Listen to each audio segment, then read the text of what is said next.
At least he didn't say old Glenn Smith, you know.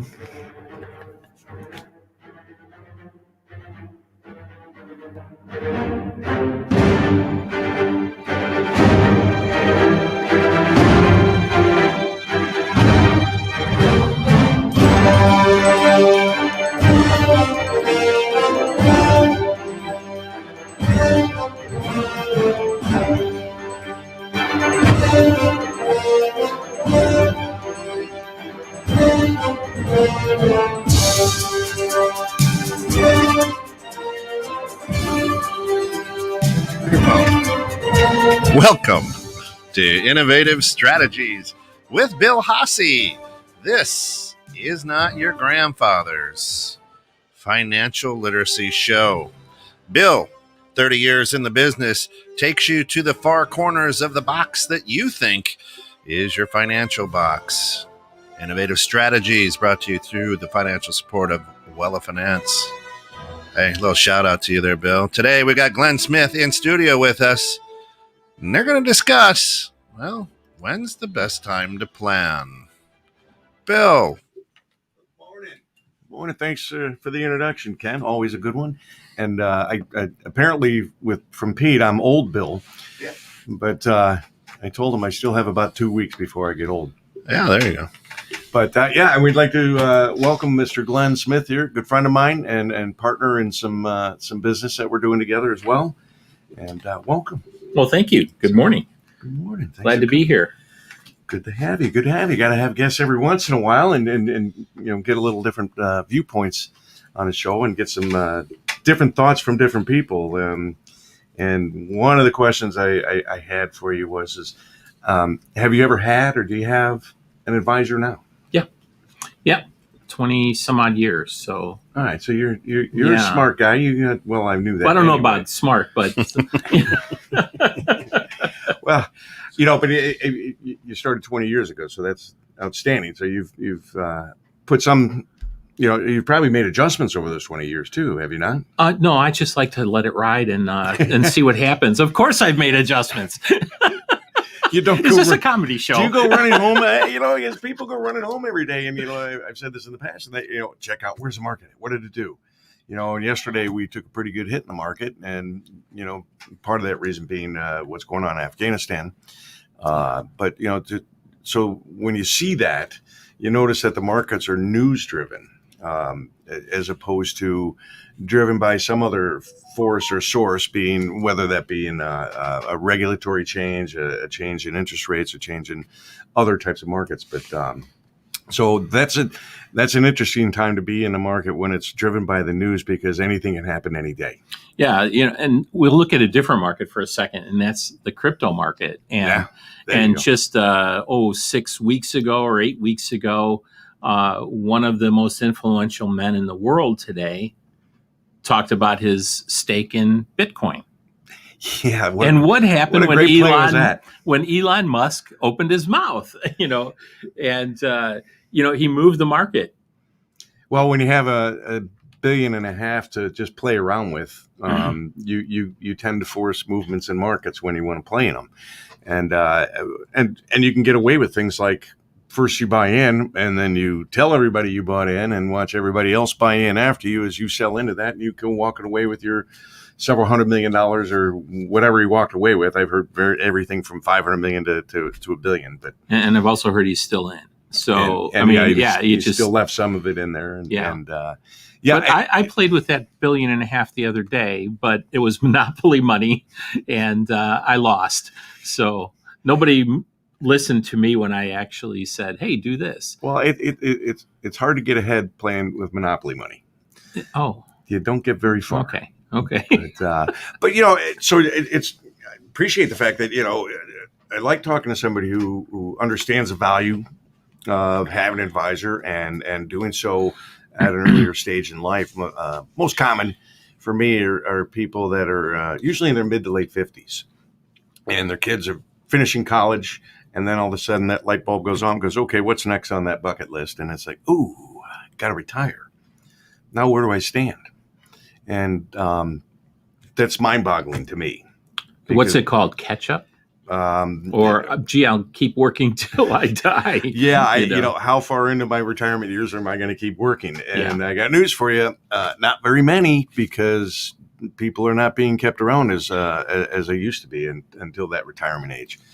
I know a number of people in their late 50s, early 60s that are getting let go all over the place, and getting replaced with 2 or 3 younger folks, and get rid of that big high salary person. Interesting, you bring that up, because I actually have, in the last 2 months, and I haven't been shopping, if you will, but I've been getting recruited. And you kind of have a unique background. Well, yeah. And when you mention, do you have somebody helping you with it? So my background, a little bit about that, is I've been a business advisor or coach for the last, 23 years. And prior to that, I was a CFO for a couple of different companies. And the fact that I've worked with hundreds of different companies and help them through the various issues, whether it be small or large, basically startups to $600 million companies, has got a foot in the door. And there was an interesting question at one of the calls that I had just last week. And this is a firm that works with lawyers around the country. And the first question out of the mouth was, so where do you see yourself in your career in the next 10 years? And I don't know if you have ever seen this movie, The Intern, with Robert De Niro. Love the movie. It's a great movie. And that's one of the questions he got. And he says, well, I'm 70 years old. Right. I hope I'm alive. And I'm not quite 70, but, I have a few years on me. And when I got asked that question, I just responded to the interviewer. I said, have you ever seen the movie The Intern? And she starts laughing, and she goes, yeah, I get it. You've got some seasoning. And she was very kind, and she wants to go to the next step. So I guess that's okay. Well, but there you go.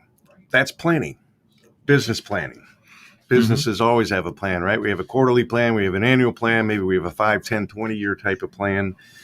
We have succession planning. We have a plan to get into a business, build it up, and then get out of that business. There's all types of planning going on. You plan for vacations. You plan for your kids to go to college. You plan different aspects of your life. When are you getting married? Buying a home, and things of that nature. But it always baffles me that so many people don't plan for retirement. And you're talking about what could be 30 plus years of your life. Yeah. We hope. Yeah, we do. And we hope they're healthy years too. Yeah.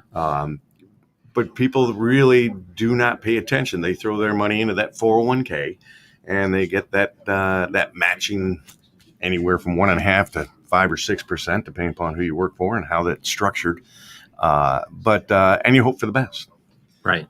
And you watch these markets every year, and they say, "Oh, all right, the market's up 18% this year." Well, okay, the market it's up 18% from January 1st, but are you up 18%? Most likely not. Most likely, the 401ks don't really offer the best opportunities to take advantage of market movements. What's interesting is that not too long ago, this book has been out for a while. It's called Profit First.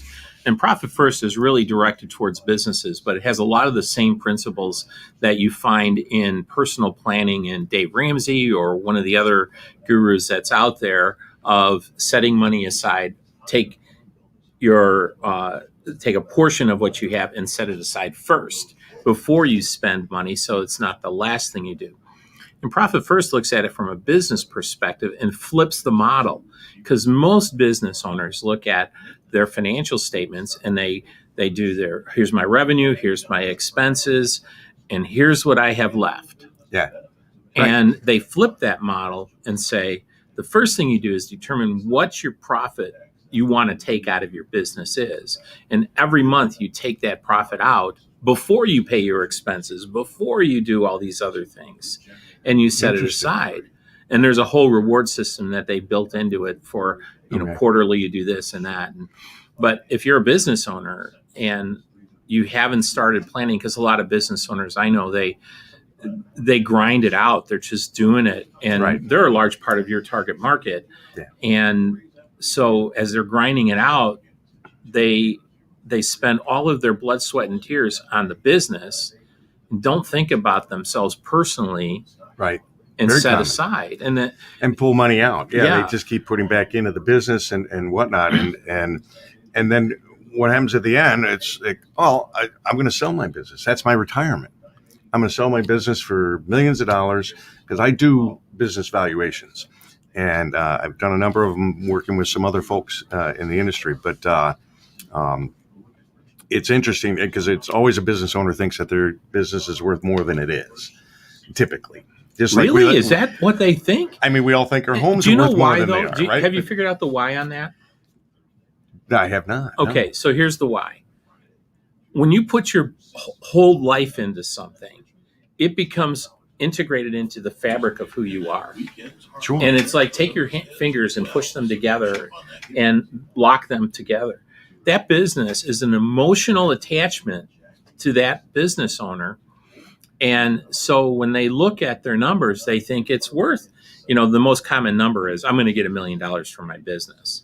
And then when somebody looks at the valuation on the business, they come back and they go, well, it might be worth $2.45. And you have insulted the individual. Right. Because of the fabric of them being integrated into, it's their blood, it's their baby, it's their child that they watch grow up. It absolutely is. I work with a group called B2B CFO. Mm-hmm. And they help do succession planning, help people buy and sell businesses and whatnot. And some of the folks that I work with, they let me know a few weeks ago, only 20% of businesses that go up for sale actually sell. I thought that was extremely low, but the more you think about it, it makes sense because most people don't prepare to sell their business. Right. I ran into a person who owned a spice shop, and she came to me at the last minute and just said, I need your help. I'm desperate. I go, what's up? She said, I'm selling my business, and I want to know what I should do with the money. I said, well, who are you selling the business to?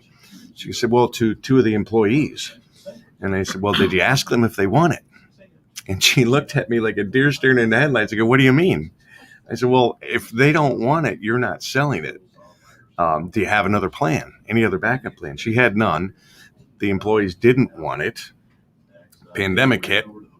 She closes down. Now she has nothing. Her retirement plan fell apart because there was really no plan in place to begin with. And that, again, that's what boggles me, that so many people, if you want to sell your business, you better make sure, you've been in business 40, 50 years, let's say, and you're making widgets. And all of a sudden, Walmart widget comes across the street and opens up a shop, and now your business is much less valuable, right? Yeah. And there goes your plan. We meet up in Richmond on occasion, and there's a restaurant owner up there that owns a number of restaurants, and I know the family, and I went to them and said, you're going to sell your business for your retirement plan? They said, yes, absolutely. I said, well, here I am at 9:00 on a Saturday night, and I can't even get an Uber ride home. I said, this is kind of you're way out here in the boondocks. I said, how much do you think your business is worth? Being this far out. And the woman turned white. And she's like, I don't know. We just keep building it. And that's what business owners do. They just keep building. Yeah. I remember this Uber story, but there's a whole nother story behind this, if I remember correctly. So there might be. But we'll get to that some other time. One of the things that I love small business. And this whole pandemic thing, I'm waiting for the numbers to come out to show how many families were destroyed by this pandemic, being forced to shut down. And it grieves me that these people that have put their blood, sweat, and tears into things. A lot of businesses. And the number is going to be, I think it's going to be mind-boggling, that number. It's interesting that you don't see anything about those kind of numbers. Right. But now we say 98.8% of these new COVID cases are Delta. From and I'm like, I'm not aware of any tests that tells you which COVID you got. That there's even that it tests specifically for the Delta strain. I have no idea. So it's numbers, always keep in mind, numbers are not money, and money is not numbers. A great way to understand that is there's a certain financial company out there that trains their new agents to go and talk about, hey, if you take from 1970 to 1999, 30 years inclusive, and you add it up, divide by 30, the average return was 14.84%. And I said, that's numbers. All right, now put $1 million in 1970, take it out at the end of 1999, and the real rate of return was actually only 5.24%. All right, so you got to be careful with numbers. They can be misused and be misleading, and it's done all the time. All the time. I could show you all kinds of wonderful charts. It's not reality. Reality is what you're getting out of it. Market's up 18% this year. Well, okay, maybe you're up, 8%, 10%, 12%. Well, what's inflation right now? I don't know the number, but it's been shooting up lately. As much as they say there's no inflation, I would venture it to be around 3.2 roughly right now, which is up from a 1.8 to 2.1 up until recently. And we're seeing that, but a lot of that has to do with inability for manufacturers to keep pace because they just don't have the employees. Look at restaurants. Go to a restaurant. If you get a waitress, aren't you lucky? Yeah. Or a waiter. And half the restaurant's empty. And it's tough. And you try to get catering. That restaurants used to do catering. No, they're not doing catering anymore.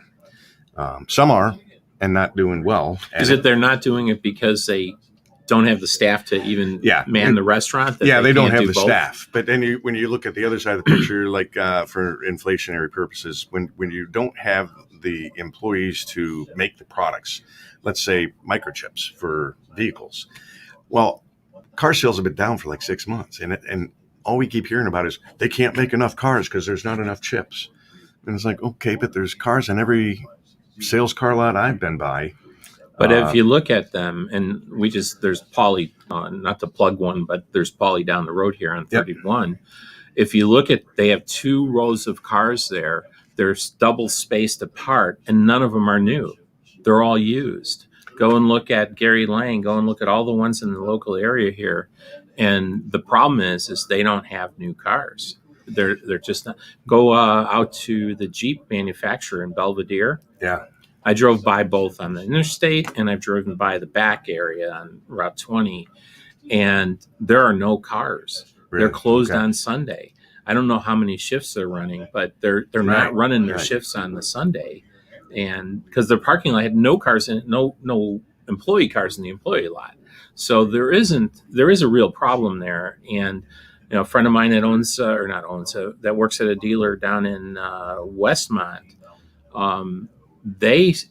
When this thing started, they had 2 new cars when COVID started. At one point, they were down to 2 new cars in the lot. Yeah. They were buying fleets from rental car companies. Right.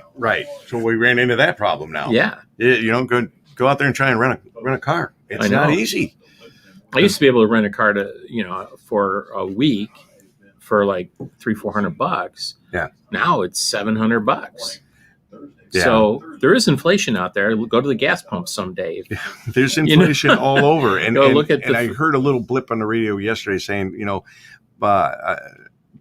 the noon hour financial read, but that's okay because people have more money and, they can afford it. And I'm like, well, that's really not a good logical reason. Inflation will cost more money. There's always inflation every year. $1 today is worth less than $1 a year from now. We know that.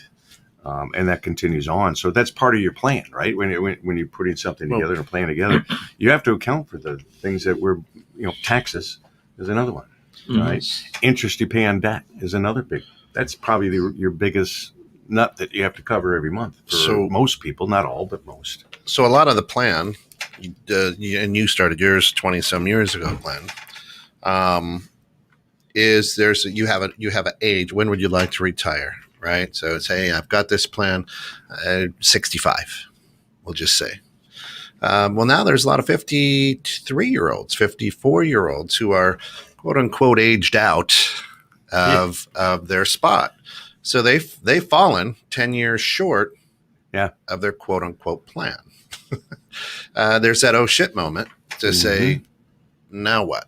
I guess I have to drive and deliver food, or, so when, at 20 years ago, it's 65, even 20 years ago for most people, you're still saying 65, 70. Well, now you're 55 and we won't talk about age discrimination because it doesn't happen in the workplace, air quotes. But let's be honest, you're aged out at this point because you at 55 are making an income up here. Probably the best you've made in your whole life. And the 26-year-old kid coming out of grad school will be happy with 40, Okay. And as a business owner, you go, well, I'll take the 40,000 a year. So how do you adjust at that point if all of a sudden at 55 you're like, well, I can't find a job anywhere. I want to work. Well, that becomes a mad scramble, right? How do you adjust? And how do you adjust? You got to talk to somebody about it. Talk to a professional about it. Talk to an advisor, and get some ideas and thoughts. I don't believe in telling people exactly what they should be doing. Yeah. I believe in providing them with opportunities and solutions to whatever issues or concerns they have at that time. You don't put a whole portfolio plan together instantly. You put it together piece by piece. This has happened to my brother-in-law recently. He was let go a year ago. He did just start a new job this past Monday, but he went a year paying $2,000 a month for COBRA, just for the insurance. Now, I would have questioned his sanity in saying maybe you should have gone out on the market and seen what else was available and what other options were available. But that was what he chose to do, is to stick with the COBRA. And that's a big problem for people in their 50s who are, let's say, less desirable to have around anymore in your business. So you'd rather bring a young one in and you let them go. And that's the first thing you got to think about is insurance, health insurance, because it's expensive. You know all about that. Yeah, I do. But back to what you just said there, and I want to just go back and talk to those people that are in their 50s and they have been riffed or whatever. Is not that I've been riffed, but when somebody, because I was being recruited and I had to put something together, I had somebody look at it. I had a coach, career coach, look at it, and he said, "Oh, Glenn," he goes, "Do you want to get interviews?" And I said, "Well, they're coming to me." So he goes, "No, but you want to get interviews, right?" And I said, "Sure." And he said, "Well, let's do something." And he totally changed the script on my cover letter and my resume. And because I want to just address those people that are listening that are in this boat of thinking you're aged out. First thing he did, which was very interesting, is go to your LinkedIn page and wipe out anything that's more than 20 years in your LinkedIn page. All the jobs you had before. Right. Just wipe them out. Because they still exist, but you want to get in front of people first. Then they're going to see, just like that woman asked me, are you, what's your career plans for the next 10 years, or whatever it was, Right. And I just kind of laugh. And yeah, I'm 64 years old. Yeah, I want to get in front of people. Here's the thing. If you're 50, if you're 60, and you still want to get in front of people, you got to position yourself to get in front of people. Yeah. Well, you got to plan. Same thing we're talking about with finances. And I heard this from a guy that was an international consultant to many, many businesses, very large and small.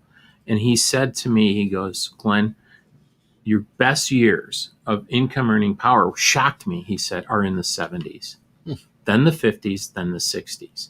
So now. I've heard different variations of that. Yeah. Yeah. And so he goes, people want to bring in people that have experience. So when that lady asked me that question, I said, I know you can't ask this, but I'm 64 years old. I've done 60 system implementations for companies. I've worked with hundreds of small and medium-sized businesses. I have a heck of a lot of experience. And that experience could come to your company too. It's how you position yourself. And that's not being bragging or anything, but if you're looking for a job today in this market, you have value if you're in your 50s and 60s. Don't let anybody tell you differently. I wouldn't argue with that at all. Of course you have value. And you got to tell people. You've probably got 30 years of experience plus when you're in your 50s, and that is valuable. The hard part is there much out there looking for that value? There are. You have to get in front of people though. If you have everything, so I would recommend if you're trying to, it's either adjust your plans down and work longer, or you got to be bold and get somebody to help you with it. I agree. I mean, you and I have been participants in a number of networking groups. Yeah. And one of the things I always see in networking groups are people that are well into their retirement years that are still getting up and knocking down doors and going to these meetings and these events. And it always pains me because I get to know them. They're wonderfully great people, but they just never planned. So they're 75, 80 years old, and we've had some that were even older. We had one gentleman down in Libertyville that was literally bringing an oxygen tank with them, and he's still out there, trying to knock them down and make some money and make a living. Because he needed to. Yeah. And we've all had family members in that situation, and we've all experienced that. And sometimes, no matter what you plan, life happens. Right. And you end up in a disaster. As a business owner, I've gone through, in 1999, I was super busy. Y2K was coming. Yeah. I was super busy. Then 2001 comes, 9/11, guess what happens? Not so busy anymore. Right. 2000 was bad. And then throw on top of that 9/11 and things got really slow. And then go forward a few years. A little housing bubble. 08, little 7, housing 08. bubble. Yeah, just a little housing bubble. And so here's the point of this. If you look historically at things, and there's a reference in the Bible about storing up for the famine, 7 years of prosperity, 7 years of famine. Those people today that are doing really well had stored up. And so using an agri analogy to financial analogy, those that planned for something to happen today are doing okay. So there's two different types of people out there today because of this pandemic. There are those that planned, and there are those that didn't plan. Well, good point. And it's like you said, it's same for 01, same in the housing bubble, and we can argue when that started. But I saw that coming in 06, and it really hammered us in 08, 09. But you're right. There are those who plan and those who do not plan, and those who plan survive. Now, something like COVID can take you out, even if you have a plan. I look at any restaurant owner how many restaurants have closed? Right. Right. How many small businesses? Go look in every store right now. Can you drive by a store anywhere and not see a help wanted sign in it? How is it that we have so many people unemployed, so many people getting unemployment benefits when all these jobs are available and sitting out there, and you need to work because work is consistent returns. Yeah. Other forms of income are not as consistent. And we've talked about this new benefit the government's giving out to, if you have kids, you get $250 per child or $300 per child, depending upon ages, I believe. And we talked about how people don't understand that that's not a gift. Okay. What they're doing is they're taking a deduction that you're given at the end of the year for tax purposes, and they're giving it to you on the front end. So you're going to have to pay it back on the back end. You very well may, yeah. I know you do. I do. I'll be bringing a CPA on the show at some point in the near future, and he'll gladly point out the fact he was working with one of his clients, and he said, okay, every year this client gets $5,000 back, and that's what he pays his property taxes with. He said, now next year, if he made the exact same amount of money and he got this $250 a month per child, he said, next year, if he did the taxes the same way, nothing else changed, he would owe $4,000 because he didn't have that deduction anymore. So now he owes $4,000 on his federal taxes, and he still has to pay his property taxes, which, if you're living anywhere around here, they just went up a little bit. So, especially for commercial properties, folks got hit pretty hard with tax increases in Chicago, and that's a shame because that's beating a person while they're already down, because commercial real estate has not been a strong world for the last year and a half, 2 years, and it doesn't look like it's going anywhere in a good way going forward for the next year or so. Well, one of the interesting things, it depends on the commercial property, though. Yeah. Because right now, warehouse space is at its premium. Because, and one of my clients, they needed to expand because they needed warehouse space because the building they were buying, the roof collapsed right before they bought it. And so they needed, and they looked. Wait, it collapsed and then they still bought it? No. And the interesting thing is I said, well, tell me, why is it so hard to find space? He goes, think about everybody that has had to change their business model to now where they're shipping and they need the warehouse space because they don't have the retail operations anymore. We'll see. And there's a great thought there too for, investment purposes. The shipping world has grown large, although there is a concern in the trucking industry because now we're coming out with trucks that can drive themselves. Yeah. If anybody saw 60 Minutes last week, they did a redo of an old show, and they were showing these trucks going down the road right next to you, nobody driving, and how they can take a drive from coast to coast now, where it used to take, or was it coast to coast? It was a 4-day trip with a human person driving, but it was a 2-day trip with nobody in the driver's seat. But so there's always changes. There's always going to be changes in the economy, changes in rules, regulations, interest rates, and the dollar values and things of that nature. But you got to plan, you got to prepare. So one of the things that if you look at some, now pro athletes can certainly have the means to do what I'm going to talk about, but you as an individual should look at different areas of your life where you need help in. Okay. So pro athlete, let's take Tiger Woods. At one time, Tiger had like 8 coaches, including a financial coach, including a swing coach, a driver, putting, psychology, because the psychology of the game. Kama Sutra. Oh, sorry. So, okay. Thanks for the peanut gallery comment there. Okay. Did he have a waitress coach? He might have. Yeah. Learned how to leave a tip, if you know what I mean. Thank you very much. All right. Well, that just digressed into a place. Well, you went down that road. Gotcha. Went down that road. So for you as an individual, he wouldn't know it right now if you were watching me on Facebook or something, but I've had a health coach that's helped improve my health. Okay.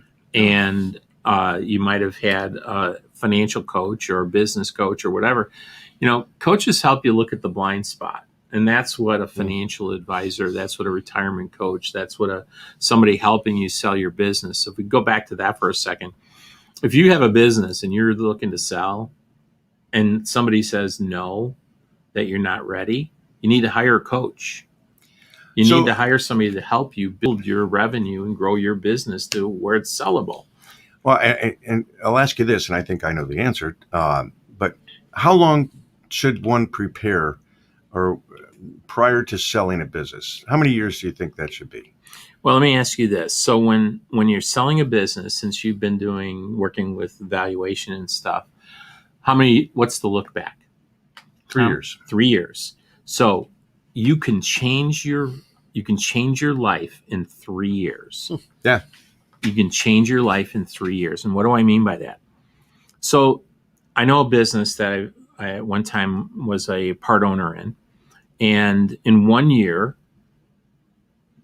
I was hired as the COO, and they were a client of mine that brought me on board. In 1 year, we went from $6 million in revenue to $9 million. Okay. Problem was the bottom line was still puny. Okay. because the majority owners decided they wanted to take out and keep taking out. Well, if you want to sell the business, it's called EBITDA. That bottom line is the number that people are going to look at. So if you take out, you maybe need to look at leaving in for the last few years and not be, I'm retiring. I have to pull out. I've got to pull out. This isn't like a teachers union retirement plan where they look at the last 5 years and they jack their prices up. That's the catch-up feeling. Oh, God, I got to catch up. Now we're selling. So, and I want to take out. You're right. EBITDA is everything, right? Yeah. And that's a tax term used, but also a valuation term that's used, and it's used in succession planning. It's used in buying and selling businesses. Yeah. And so that EBITDA, if that's the primary focus that people are looking at when they're buying, plus you can add value by increasing your policies and procedures that are documented, versus oral. You can add 30% to a company if you've got a turnkey business. Yeah, if you don't have an employee handbook, when you hire your first employee, you're already proving yourself to not be the wisest business owner. Right. To put it kindly, because that one person, anything goes wrong, that one person can come back and sue you, and because you don't have an employee handbook, they win. Yeah. So how do you, as we talk about a coach, financial advisor, financial coach, health coach, whatever, a business coach, how does a person go about valuing that? Because it's not free, right? We look at attorneys. I'll just use attorneys. They bill by the hour or the minute or the second or whatever they do. And you, depending on where you're at in life or what you're using them for, you have to decide, oh boy, is it worth it, right? So how does a person go about valuing a coach to help them with their plan? That's a great question. So if you're, depending on the type of coach, it's based on the results. And so what you have to look at, and here's what a lot of business owners realize, they'll shell out money for 3 months and they'll say, well, I didn't get any results, so we're done. Well, guess what? You didn't get into this situation in 3 months. You're not going to get out of it in 3 months. And so we like that instantaneous return. Yeah, we're in a McDonald's society. Of course, the drive-ups are really long these days, but that's another conversation. So it's based on results. So any coach worth their salt will provide a guarantee. If they can't guarantee it, then you ought to look somewhere else. And this is a typical guarantee. We'll guarantee that in the next 12 months you will get X results. If you don't, then there's either we will continue to work for free until we do, or and it's not a guarantee without some hooks in it. Right. The hooks are, my friend, and now in your business as a financial advisor, you can't necessarily do this, but as a business coach, I can. But the business owner has a certain responsibility to do things too. Yeah. It's not just, so you have to look at this thing based on results. That's all the business owner wants. And so there's some guarantees that we'll look at depending on the business that, after we'll do 3-month checkups. We're going to be checking up every week, but I run into that a lot. In my world, this is a big challenge and a big discussion. Some people charge a lot of money to sit down and have a conversation with them. I don't believe in that. I believe you need to sit down and have a conversation to determine whether or not you even want to work together to begin with. Mm-hmm. And you shouldn't have to pay money for that. Right? And then there's also I know people that charge $1,500, $2,500 to sit down and talk to. I don't charge anything. We can talk about that. Yeah, good business coach. Yeah. So you don't value your services. Why don't we discuss that part after the show? No, want me to mute his mic? But there's commercials out there that say, no, we don't charge commissions. We make money when you make money, kind of a thing, and mm-hmm. That's percentages. Okay, that's asset management fees. I don't charge those. If you're invested in mutual funds, those funds are already managed, Why would I charge you a management fee on top of that? But I do get commissions from the products and services that I offer if they're so chosen. So it's different in different industries, but you're right. How do you determine a true value? And people don't get into trouble in 3 months and expect to get out in 3 months. It took years and years. Even when, like now, markets have been up for 12, 13 years now. We've had a great run, or 10 to 12 years. And it's been a good run. So people really don't look. Mm-hmm. All they know is everything's hunky-dory. Market keeps going up. This is a beautiful, wonderful world and everything else. We forgot about 2008. We forgot about the crushing blow that everybody took. And you know what? If you're 40 years old or younger, 45 and younger, you can take that kind of a hit because you've got time to bring it back. But if you're 60, 70 years old and you take a hit like in 08 where we lose 40, 50% of your money, guess what? That changes your lifestyle for the rest of your life because you don't have time for that to come back. Right. So, and with coaches and values, and Bill, I don't know if we talked about this on air or we were just in the green room, and Glenn, you see it all the time too. You're talking about a guarantee. There's a lot of hypotheticals out there with several coaches. Well, hey, hypothetically. I don't guarantee. You can't guarantee anything in my world. Right. You can't. In fact, you have to say that past performance does not reflect future potential. Right. Yeah. Right. Opportunity. And I say that too, but go ahead and ask your question. Yeah. So how do you judge that then? If you're coming to me as a business coach with a guarantee, and another business coach I'm interviewing is coming to me with a hypothetical, and it looks better. How do you value that again? Well, I guess there's two aspects to that. So first of all, not every client and every prospective client and not every coach is going to be a good fit.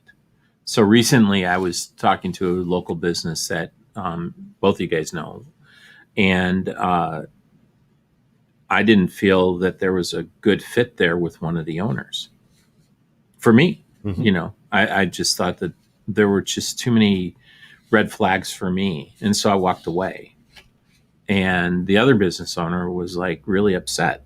And he and I had a connection. And so I just said, I just can't handle that. And the same thing is reversed. If you don't feel good about somebody and confident, then walk away. If you think the other one's, if somebody doesn't have a guarantee or whatever, and they have these, promises, okay, well, I can promise anything, but if I can't back my business with a guarantee or something, and all of those are subject to the relationship. So, and I learned this from a coach that she's world known. She's written 40 books. She's been on stages of big corporations and all this stuff. And I learned this from her in that, if you can't guarantee your work, then, get out of the business. And so I like it, but you're right. You can't do this. No, I can't do that. But it happens within the context of what I do. An example was the annuity a friend of mine wanted to buy. And I was showing him mine. That was a guaranteed annuity. He had another advisor he was talking to that showed him one that would that said it would get him $100 more a month for life than the one I was in. Now, that was a hypothetical. And what he did was he used the best years of the market to run his illustration, so it made it look really good. And I said, well, okay, but he's purely hypothetical. I'm guaranteed this is your minimum. If the market does what he thinks it's going to do in his illustration, you're going to do much better with this one. But the client just kind of looked at me and just said, but he's getting me $100 more. I said, it's hypothetical. You really have to understand the difference, hypothetical to guaranteed. In a financial world, I think you want to take guarantees. You can make plans off of guarantees, right? Smart contracts. Yeah. That's kind of what it is. These new smart contracts are guarantees that this contract cannot be changed. Everything will be executed as written. Yeah, it's locked in when it goes out and is published. It's locked in, and this is what you will get, period. Yeah. And so that can't change. And businesses love that idea because you can plan off of that. Right. You can make good, solid decisions when you have good, solid information and guarantees. Right. When you're dealing with hypotheticals, you're taking risks. Yeah.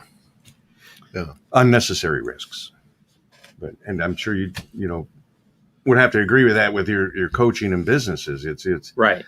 And what's challenging is believability, and so that's where the guarantee comes into play. And so I'm working with a client he's been a client of mine for quite some time. And we had an agreement that we walked into right before the country shut down. And I had to honor that agreement.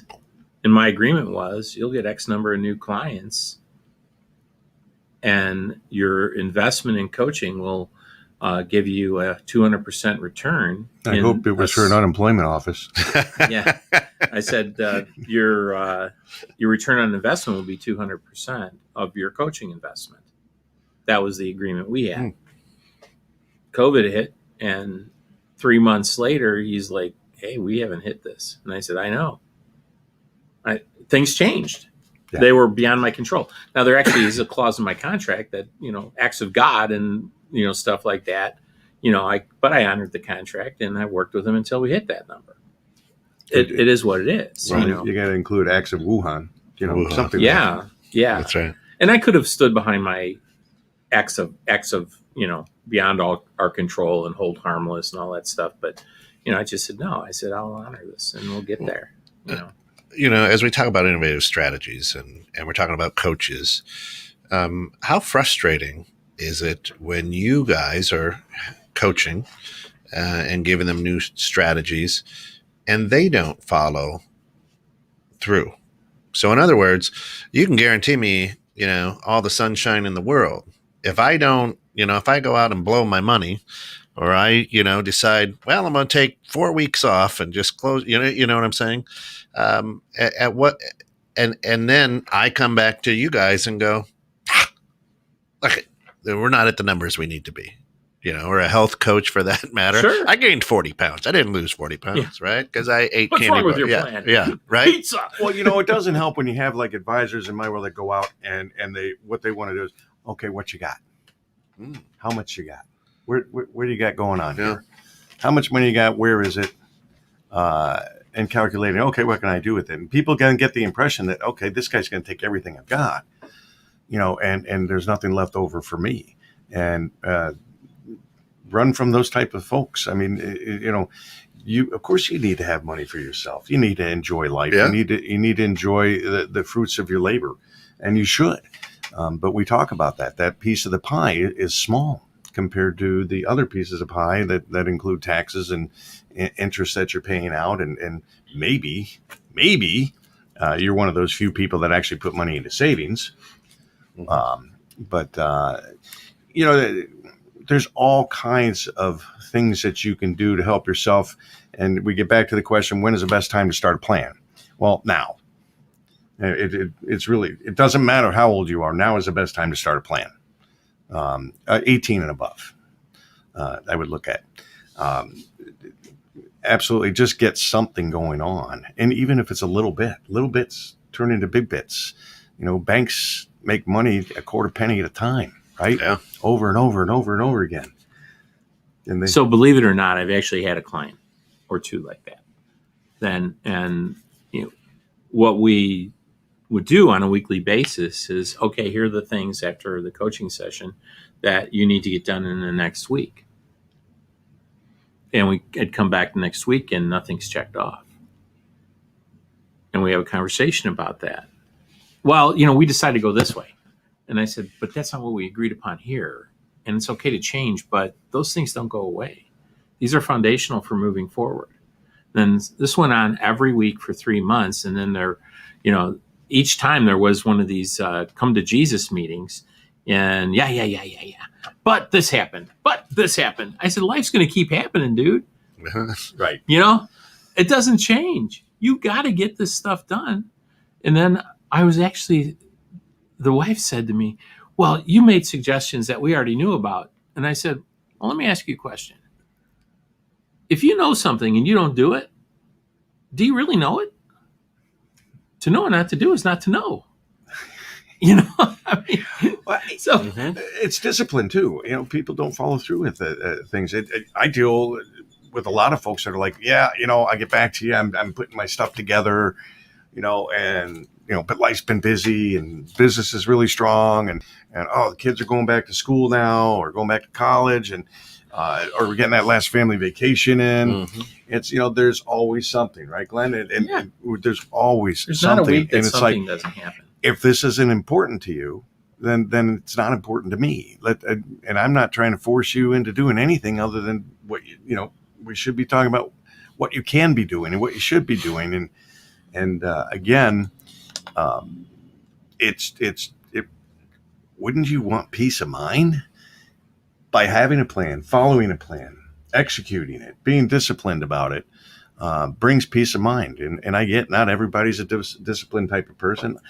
I'm not good under disciplinary rule. Hence I've spent all of 4 years of my life in the corporate world. And I had to walk out on that because I just couldn't take that environment. And that's a very strongly disciplined environment for the most part anyway. But, so, it's interesting that you say even 3 months later on a week-to-week basis, you can come back and have this conversation. Well, you didn't do anything yet. See, for me, at 2-3 weeks, they don't even want to come talk to me again. Right. Because they don't want to face the fact that they're not doing what they said they would do, what you said would be beneficial for them to do. And when they don't follow through with it, and they usually, well, life's happening. Life's busy. I said, yeah, I know. So is mine. So is everybody else's. We're all trying to do the best we can in this world for the time we have. But it's for me, it's hard to get people to want to put a plan in place. And that comes back to Simon Sinek talks about know your why. Yeah. And why are you doing this? And what's motivating you? And is your why big enough? And if your why is not big enough, and I've actually I've done his exercise with a number of clients where we ask the question, why? Why are we doing this? And then let's say something. And his system is you ask 7 whys. If you get to that 7th why with that individual, because you keep asking why to their response, it's not unusual to find people in a puddle because you really get to what their why is. Mm-hmm. Yep. And if they don't understand their why, and they're just going through life and hoping that tomorrow will be a better day, I can guarantee you tomorrow will be no different than today. It's kind of like, do you remember there was a cartoon and there was this big rooster in it, and he would go to work every day, and this other big, whether it was a dog or whatever, would walk by him, and they'd both punch in and punch out. Yeah. And their day was always the same. It always started and ended the same. And if you're going through life like that, not much of a life. No. It's not. No. For the years I was in the trading pits, you would see traders constantly say, they'd start losing money and they'd kind of go on a bad run there. And it was always, the next trade will get me out. The next trade will bring me back into the game of life. And I saw many, many, many traders fail and few truly succeed. And some that succeeded wildly, but not many, but they would hang on and say, this next trade's going to get me back in the game. I'm going to make some money off of this one. And you'd start taking more risks and you start making decisions that you wouldn't normally have made. And it just gets you into more and more trouble because the market's just full of sharks, and sharks love blood. And when they smell you coming and you're having a bad go of it, they're all over you. So what's the best idea that you have for somebody that is looking for help in planning for their retirement. The start today. Okay, I get that one. But, I'm not talking about what investment or anything like that, but, how do you get started? Yeah, you get started by having a conversation. And it has to start with just a conversation about, where you're at, what's important to you. What do you see as an issue or concern? Are you concerned about lack of funds? Because probably the number one issue with folks are, do I have enough money to retire, or how long is it going to last? So that's most likely going to be a part of the discussion. But you also discuss, what's the number one reason for bankruptcy in retirement, and that's a health issue. Medical. So Yeah. you need to discuss, the with the individual or with the spouses. Typically, when you have spouses sitting next to each other, they have two very different ideas of what retirement's going to be like, and what they expect, and what they want, and how they're going to get there.